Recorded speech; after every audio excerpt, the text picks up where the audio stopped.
They say that in the heart of the Midwest, when the wind cuts through the flat, endless fields at night, you can still hear his name drifting among the cornstalks like an echo that refuses to die. Daniel Price, 17 years old, vanished into the thick, sticky heat of August 2002. Found again 2 decades later in a shallow grave barely 15 miles from where he'd last been seen. No footprints, no suspects, no confession.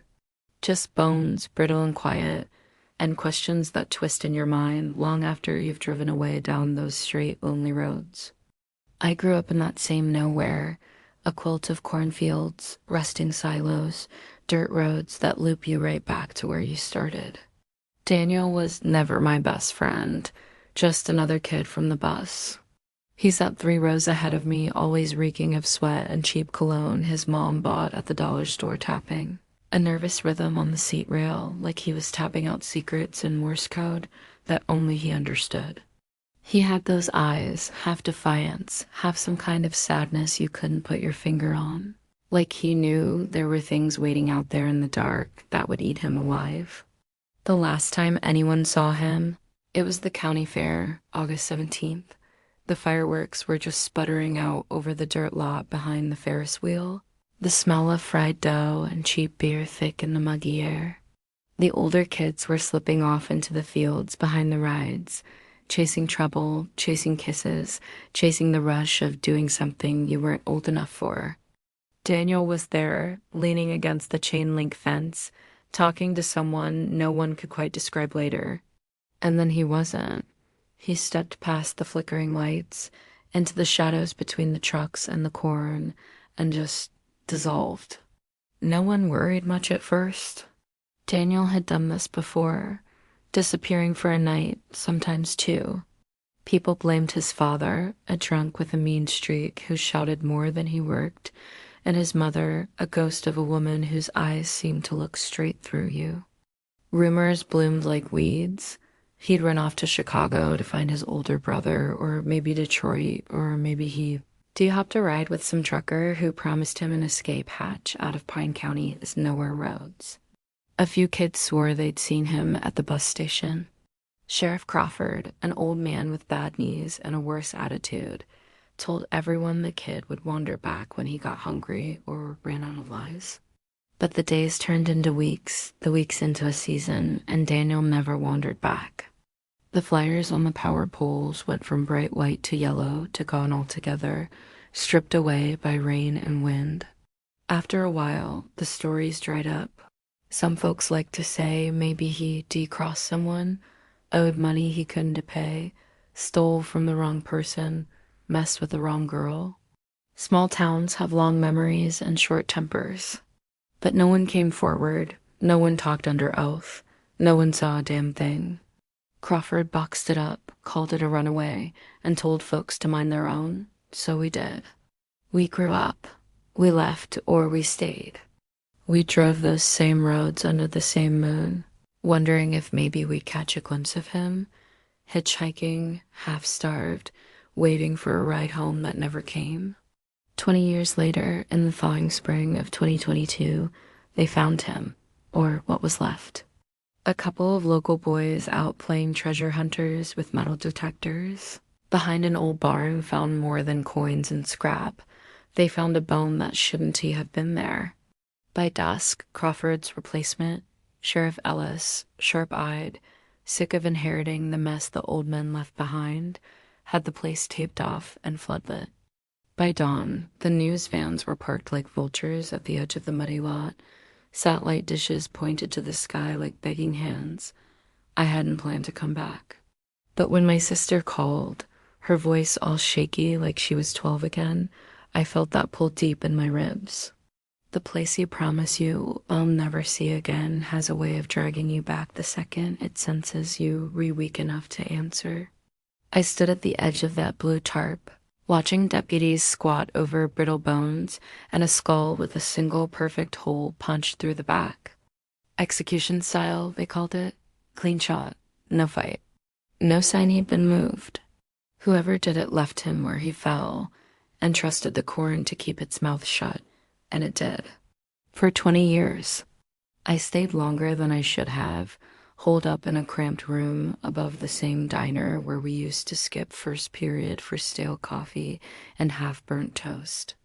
I told myself it was curiosity, maybe it was guilt. Maybe it was fear that if I didn't dig, I'd end up like Daniel, a name people only whispered when the wind blew wrong. I started asking around, gently at first. Pine County folk will tell you anything about other people's marriages, children, the pastor's secret habits, but ask about Daniel Price and you swear they swallowed their own tongues. Some said maybe a drifter did it, a migrant hand who drifted in for harvest and vanished just as quick. Some said maybe it was closer to home, a fight that turned fatal and got swept under a carpet of silence. Then came Randy McClure. He'd been older than us, a scrapper back then, now all gray whiskers and cheap whiskey breath. We sat in the back booth of the diner while the rain made ghosts of the neon signs outside. He wouldn't meet my eyes. Funny thing about that night, he said, swirling his mug. I saw him. Out past the fence behind the fairgrounds. He wasn't alone. With who? I asked, trying to keep my voice steady. Randy just shrugged, the skin on his neck creased and tired. Tall guy. Hoodie up. Daniel didn't look scared, just done. Like he'd given up arguing. Why didn't you tell Crawford? Randy barked a laugh so bitter it soured the taste of my coffee. Crawford? Man could barely keep track of his own keys. And I liked breathing. Didn't want to wake up dead in a ditch. The next morning I drove out there, the old fairgrounds. Grass had swallowed the lot. The Ferris wheel was nothing but rust sold for scrap years back. But the fence was still there, sagging, spotted with old flyers for shows that never came. I stood by that fence, squinting into the endless rows of green, trying to see Daniel taking that step away from the noise, the sugar and lights, into the hush of the fields. I wondered what was said in those last moments, what promise or threat made him nod his head and follow. I nearly missed the glint in the dirt, a brass button stamped with an eagle crest. Not something Daniel ever wore. But the stories came back, half-remembered gossip about a missing deputy's jacket, the winter after Daniel vanished. Folks said it got stolen out of a truck. Nobody asked why that mattered, until now. Sheriff Ellis turned the button over and over in her hand while I told her everything. Randy's drunk memory, the fence, the bullet. She looked at me the way a tired parent looks at a kid asking why the sky is blue. Go home, she said. This town's got enough ghosts already. Don't make yourself another one. That night, the wind rattled the diner sign outside my window, so hard it sounded like it might tear free and fly off into the dark. I lay there, staring at the ceiling, wondering how many secrets had been buried out here in these fields, how many never got dug up. I thought of Crawford, his sudden retirement, the way his house got sold out from under him like he'd known it was time to run. Maybe the killer wasn't a stranger. Maybe he never even left. At dawn, I drove to Crawford's old house, boarded windows, foreclosure sign flapping loose. The yard was a mess of weeds and broken tools. I don't know what I expected. A confession taped to the door, a skeleton with a deputy's badge under the floorboards. I found nothing but empty beer bottles and the feeling that the ground itself was laughing at me for trying. I left 2 days later. Sheriff Ellis said they'd run prints on the button, dig through the old files, poke at the moldy corners of Crawford's reports. But I know how it ends. Pine County doesn't solve mysteries, it absorbs them. It swallows them down like the corn swallowing a boy who didn't know when to run. Sometimes, in the dark, I hear Randy's voice in my head. I like breathing.